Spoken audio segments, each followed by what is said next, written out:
What's up guys, it's Aiden, and today we're going to go through how Travis Scott's Highest in the Room was made on FL Studio.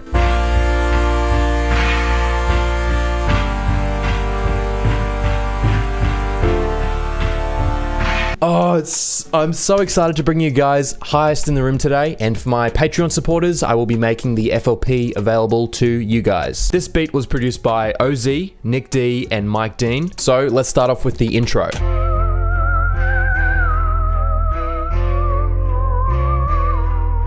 First off, we have what I'm pretty confident is the exact vocal sample.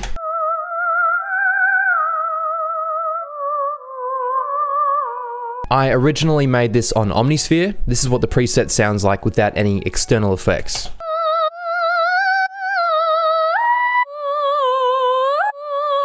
You can find this preset inside of Omnisphere. It's the classical soprano intervals, and we're turning off the proverb. One thing you might have noticed about this preset is that if I play a note, after about 2 seconds, it will jump up an octave. So if I just play the E6,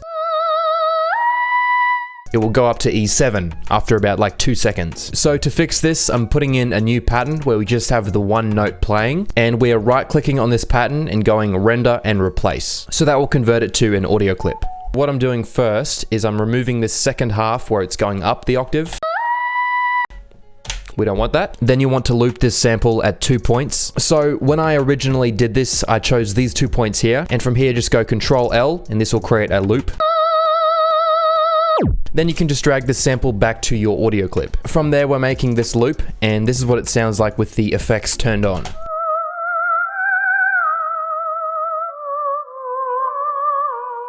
So for important effects, we're layering in parametric EQ2, which is getting rid of the high end. Then some flanges, some reverb, some RC20 retro color. Then these two are pretty interesting. We're layering in effector plugin and using the Vox effect and RC20 retro color. And we're automating the mix of these plugins so that they're only active during the G6 and the D6. So this plugin adds a really cool vocal effect. Next up, we have the sub.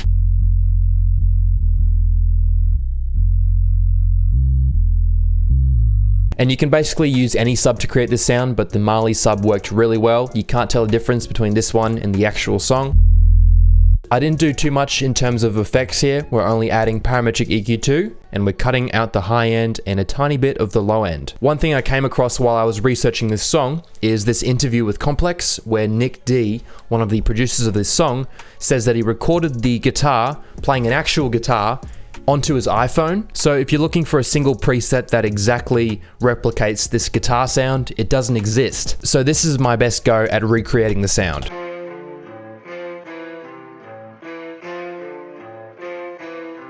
So I made this guitar using 5 different presets. Oh my god, he's using so many presets. Calm down. We're using these guitar libraries from Ample Sound, which is by far the best guitar VST you will find. So we're using the Ample Guitar SJ as well as the Ample Guitar SC. This is what they all sound like together before you halftime them. I'll quickly break this down for you. So this first guitar is an acoustic guitar, and we're just playing the simple F, D, A, F, E, C, A. Then I duplicated the sample and we're playing it an octave below. Then we're adding in this electric guitar, and I'm using a few different presets. So all together, then I put that in the playlist and we're half-timing it. But there was still some high end missing, so I brought up the color and I exported this new sample in. So both of them playing together sounds like this. And everything all together.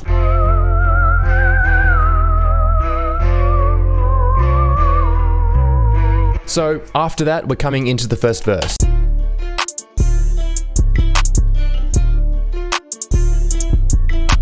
First off, we have the identical 808, which is the overused 808. And as always, we can see that this is the same 808 by comparing the waveforms. It just matches perfectly. We're doing very little to it apart from adding a sidechain when the kick comes in. Then let's go through the percussion loop.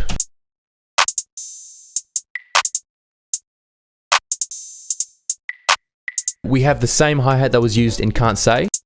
and that's a remake that will be coming out very soon. And the clap was also the same clap that was used in Can't Say. Then we're using this BWB open hat, as well as this BWB perk. Then after 8 bars, this pattern switches up and we're adding in a new kick and a new snare.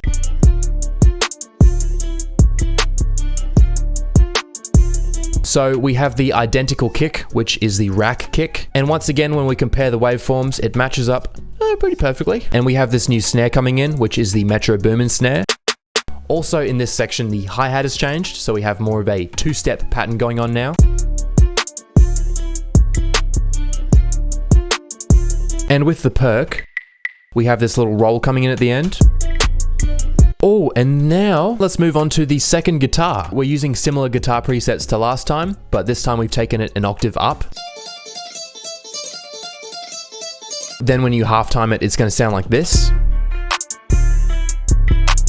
Then we're adding in a lot of effects to bring up that color. These two sections repeat throughout the entire song, so let's move on to the outro.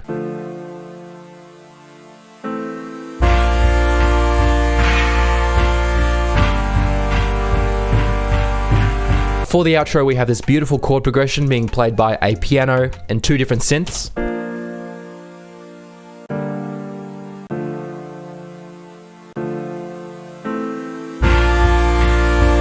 For the piano, we're going into Keyscape and we're using the LA Custom C7 Cinematic piano. Then we're going into the effects and we're turning off the Proverb. So it's going to sound like this.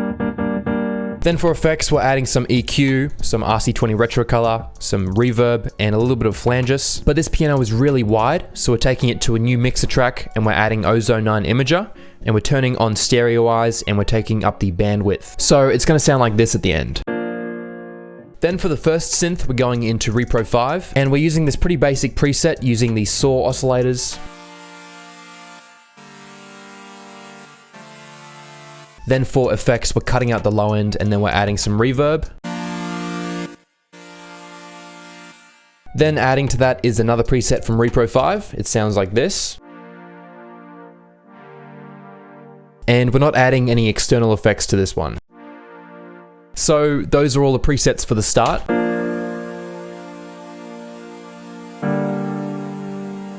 Then after 8 bars, we're adding in the drums as well as 2 new synths.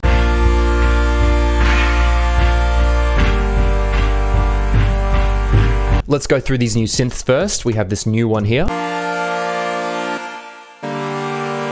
This preset is very similar to the first one, except we're adding some distortion and we're keeping the low end. Then for effects, we're adding some EQs. This one actually modulates as the song plays.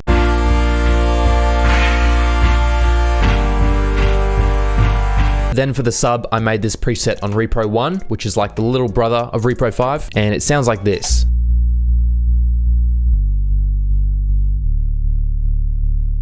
So in context,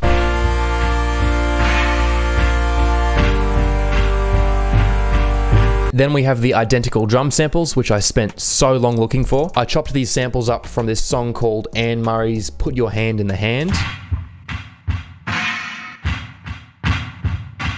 To create this effect, I half-timed the sample and I took it down 1,000 cents. So it sounds like this originally. Then once you half-time them and pitch shift them, they sound like this. Then we have the final preset.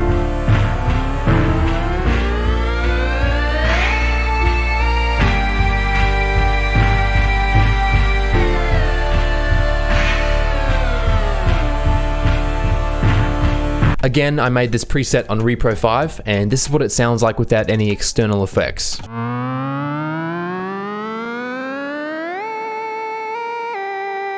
First off, we're adding Harmony Engine, which was made for vocals, but it works really well in this case. Then we have this EQ that automates during the outro.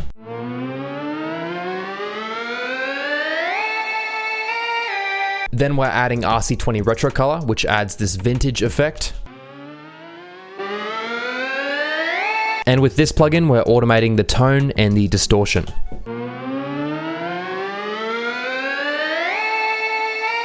Then finally parametric EQ2, which is cutting out some of the lows and the mids. So all together.